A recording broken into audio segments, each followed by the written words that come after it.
बिस्मिल्लाहिर्रहमानिर्रहीम। अस्सलाम वालेकुम यूट्यूब फैमिली। उम्मीद है आप सब खैरियत से होंगे, शादोबाद होंगे। अल्लाह पाक सबको खुश रखें, आमीन। अब चलते हैं आज की रेसिपी की तरफ। अगर आपने मेरा चैनल सब्सक्राइब नहीं किया तो पहले सब्सक्राइब कर लें, बेल आइकन को प्रेस कर लें। आज हम बनाने जा रहे हैं साबुत मसूर, जो कि मुझे बहुत पसंद है। और ये दाल जो है मैंने मेट्रो से ली है। मैंने आपसे पहले बताया कि मेट्रो की दाल अच्छी होती हैं, अच्छे से गल जाती हैं। और ये मैं बनाऊंगी अपनी नानी अम्मा की रेसिपी से। अगर तो आपके पास मिट्टी का बर्तन है और पूरा दिन का टाइम है तो फिर बेशक आप इसको सारी चीज़ें इंग्रेडिएंट्स को डाल के रख दें हल्की आंच पे, उसका अपना अलग टेस्ट होता है। लेकिन क्योंकि हम लोग आजकल झटपट से बनाने का दी हैं तो सारा दिन के लिए तो नहीं रख सकते। आपने सब्जियां देख ली हैं, टमाटर, हरी मिर्च, प्याज, लहसुन, अदरक और सारे मसाले डाल के मैंने नमक, मिर्च और हल्दी इसमें पानी ऐड कर दिया। और ये सूखा धनिया और ज़ीरा भी ऐड कर दिया है, उसका पाउडर। और उसको हम लगाते नहीं है वेट, और इसको हम वेट ज़्यादा लगाएंगे 15 से 20 मिनट के लिए। सिर्फ दाल को मैंने वॉश करके यहाँ पे ये देखें विसल चल गई है।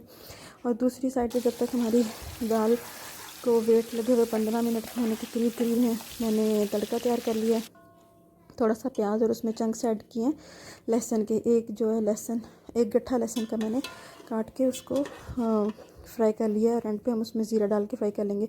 टमाटर मैंने एज इट इज़ डाला था, उसको मैंने निकाल के ये उसका पेस्ट बना के मैश करके दोबारा वापस डाल दिया है। दाल हमारी अच्छे से गल गई है। और ये एंड पे काली मिर्च डाली है, मैंने देखा है वो मेरे पास क्रश नहीं है तो जल्दी से उसको भी साथ ही क्रश कर लेते हैं।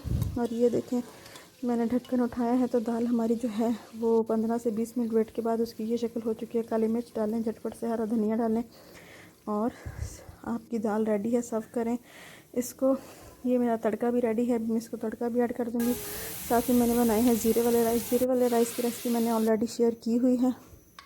और अगर आप लाइक करते हैं देसी घी तो तड़के के बाद थोड़ा सा देसी घी का तड़का लगा के सर्व करें। मेरे तो घर में सब देसी घी पसंद करते हैं तो मैं देसी घी में तड़के के बाद एक दफ़ा दोबारा अगेन इसको देसी घी में डाल के सर्व करूँगी। उससे तो दाल का मज़ा ही दोबाला हो जाता है, लुक ही चेंज हो जाती है और टेस्ट जो है बहुत मज़े का लगता है। पंजाबी की कहावत है, देसी घी तो स्वाह में डाल दिया जाए तो वो भी अच्छी होती है।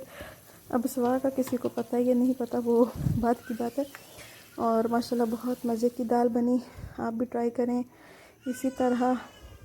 मेरा तो ख्याल है ये दाल इसी तरह बनती है, लेकिन ये मेरी नानी अम्मी की रेसिपी है और मैं शुरू से ऐसे बनाती हूँ। ये देखें देसी घी के ऊपर आपको लेयर्स नज़र आ रही होंगी। और मैंने जल्दी से तड़का लगाया इसको और राइस तैयार किया और उसके साथ बनाया। आप भी बनाएं, करके बताएं कैसी बनी। दुआओं में याद रखिएगा। अल्लाह।